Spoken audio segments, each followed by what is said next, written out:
আপনি যদি আপনার দুশমনকে দুর্বল করার জন্য, প্যারালাইজ করার জন্য, শাস্তি দেওয়ার জন্য আপনি হালাল নিয়তে এবং যেই কাজের জন্য শরীয়ত অনুযায়ী একজন দুশমনকে শাস্তি দেওয়া জায়েজ আছে, ঠিক এমন তরিকায়, এমন লোকজনের বেলায়, এমন দুশমনের বেলায় এই তদবিরটি করতে পারেন।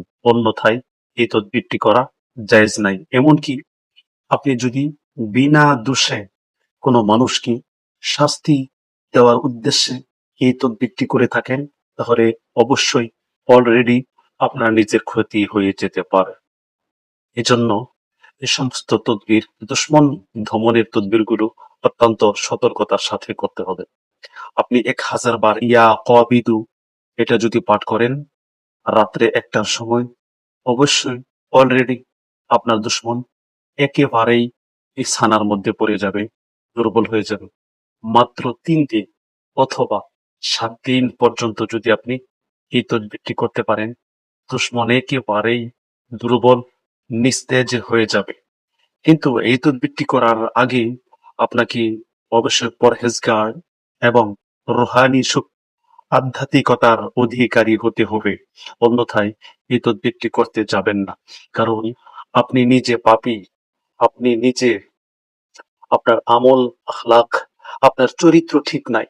এমনটি যদি হয়ে থাকে তাহলে কখনো এমন তদবির করতে যাবেন না। কারণ নিজের আমল ঠিক না রেখে যদি দোষ অন্ধ ফেলে তদবির করতে যান, অবশ্যই আপনার নিজের ক্ষতি হয়ে যাবে। এই জন্য এই তদবিরটি, এই দোয়াটি পাঠ করার আগে আপনি 2 রাকাত হাজতের সালাত পাঠ করে নিবেন এবং হাজতের সালাত 2 রাকাত পাঠ করার পরে জায়নামাজের মধ্যে বসে 100 বার দুরুদ এবং 100 বার আস্তাগফিরুল্লাহ পাঠ করে এরপরে আপনি এই দোয়াটি পাঠ করবেন একটানা 1000 বার।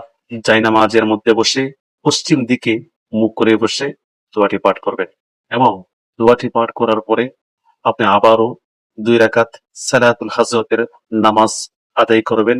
নামাজ আদায়ের পরে আবারও 10 বার দুরূদ শরীফ, 10 বার আস্তাগফিরুল্লাহ পাঠ করে 2 হাত তুলে আল্লাহ পাকের দরবারে আপনার মনের উদ্দেশ্য নিয়ে আপনি দোয়া করবেন।